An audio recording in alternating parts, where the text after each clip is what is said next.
بسم اللہ الرحمن الرحیم وَإِنَّكَ لَعَلَىٰ خُلُقٍ عَظِيمٍ۔ رسول اکرم صلی اللہ تعالی علیہ وسلم کے کریمانہ اخلاق کی ایک صفت یہ ہے، کان رسول اللہ صلی اللہ تعالی علیہ وسلم احلم الناس۔ رسول اکرم صلی اللہ تعالی علیہ وسلم لوگوں میں سب سے زیادہ تحمل مزاج تھے، سب سے زیادہ بردبار تھے۔ تحمل مزاجی، بردباری رسول اکرم صلی اللہ تعالی علیہ وسلم کا ایک خاص وصف تھا۔ اس میں امام غزالی رحمۃ اللہ علیہ ارشاد فرماتے ہیں کہ جب بھی کوئی شخص رسول اکرم صلی اللہ تعالی علیہ وسلم کے ساتھ جہالت کا معاملہ کرتا تو حضرت صلی اللہ علیہ وسلم کا حلم اور تحمل اس پر غالب آ جاتا ہے۔ یعنی کوئی شخص جہالت کی انتہا بھی کر دے تب بھی رسول اکرم صلی اللہ علیہ وسلم کا معاملہ اس کے ساتھ تحمل ہی کا ہوا کرتا تھا، برداشت ہی کا ہوا کرتا تھا۔ وہ گویا کہ جہالت کی انتہا کر دیتا، پیارے رسول صلی اللہ علیہ وسلم کا حلم اور تحمل اس کی جہالت پر ہمیشہ غالب ہی رہتا۔ دوسرا ارشاد فرمایا کہ کوئی بھی رسول اکرم صلی اللہ علیہ وسلم کے ساتھ ظلم کرتا، آپ کا درگزر کرنا، آپ کا معاف کرنا ہمیشہ اس کے ظلم پر غالب ہی رہا کرتا تھا۔ حضرت صلی اللہ تعالی علیہ وسلم کی یہ ایک خاص خوبی تھی۔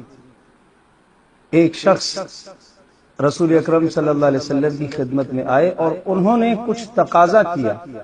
آپ علیہ الصلوۃ والسلام نے ان کے ساتھ کوئی ادھار کا معاملہ کیا تھا، اور وہ جو تاریخ مقرر تھی اس تاریخ سے 2 دن پہلے رسول اکرم صلی اللہ علیہ وسلم کی خدمت میں آ گیا اور شدت کے ساتھ مطالبہ کیا، اور یہاں تک کہ نبی علیہ الصلوۃ والسلام کو، پیارے رسول صلی اللہ علیہ وسلم کو شدت کے ساتھ ڈانٹ ڈپٹ کرنے لگا۔ حضرت عمر رضی اللہ تعالی عنہ کھڑے ہوئے اور حضرت عمر رضی اللہ تعالی عنہ نے اس شخص کو پیچھے کیا اور قائل لگا رسول اجازت دے میں اس کی گردن اڑا دوں، مگر پیارے رسول صلی اللہ علیہ وسلم مسکرا رہے تھے، اور ایک روایت میں آتا ہے کہ اس نے آپ کے گریبان کو پکڑ کے کھینچا اور چادر کے نشانات آپ کی گردن مبارک پر نظر آنے لگ گئے، اس کے باوجود بھی آپ مسکرا رہے تھے۔ تو حضرت عمر رضی اللہ تعالی عنہ کی شدت پر رسول اکرم صلی اللہ علیہ وسلم نے ارشاد فرمایا، عمر اس وقت یہ کسی اور چیز کا محتاج ہے اور میں بھی کسی اور چیز کا محتاج ہوں۔ اس وقت یہ اس چیز کا محتاج ہے کہ اس سے یہ آپ کہو کہ تقاضا کرنے میں نرمی کرے، اور مجھے آپ یہ کہو کہ میں ادا کرنے میں، قرض دینے میں جلدی کروں۔ یہ تقاضا کرنے میں نرمی کرے اور میں دینے میں جلدی کروں۔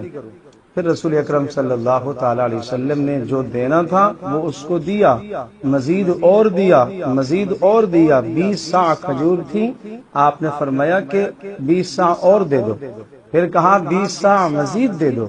تو قائل لگا رسول اتنی زیادہ کھجوریں یہ کیسے لے کر جائے گا؟ کہا اسے آپ ایک اونٹ بھی دے دو۔ رسول اکرم صلی اللہ علیہ وسلم کے حکم پر اونٹ بھی عطا فرمایا، اور جب اس شخص نے یہ سارا سامان اونٹ پر لادا تو حضرت عمر رضی اللہ تعالی عنہ نے سے پوچھا تم کون ہو؟ اس نے اپنا نام بتایا، زید بن سعنہ۔ تو زید بن سعنہ کا اچھا وہ جو یہود کے عالم ہیں؟ کہا ہاں وہی ہوں۔ کہا ٹھیک ہے، مگر اس قدر بدتمیزی کے ساتھ پیش آنا، یہ تو اہل علم میں سے ہے۔ تو اس نے یہ کہا کہ دیکھو ہم نے تورات میں اس شخص کی نشانیاں پڑھی تھیں، نبوت کی نشانیاں، وہ ساری کی ساری موجود تھی۔ ایک نشانی میں دیکھنا چاہ رہا تھا اور اس نشانی ہی کی وجہ سے میں نے ان کے ساتھ معاملہ کیا، اور اس میں یہ نشانی درج تھی کہ ہمیشہ کوئی اس کے ساتھ جہالت کا معاملہ کرے گا تو نبی کا حلم اور تحمل اور بردباری اس کی جہالت پر غالب آ جائے گی، اور جب بھی کوئی اس کے ساتھ ظلم کرے گا تو اس کا معاف کرنا اس کے ظلم پر غالب آ جائے گا۔ یہ 2 نشانیاں میں نے دیکھ لی، اب مجھے لے جاؤ، میں کلمہ پڑھنا چاہتا ہوں۔ وہ اسلام لے آئے۔ یہ کیا ہے؟ یہ رسول اکرم صلی اللہ تعالی وسلم کا حلم ہے۔ اللہ ہمیں بھی اس طرح سے بردباری اختیار کرنے کی توفیق عطا فرمائے۔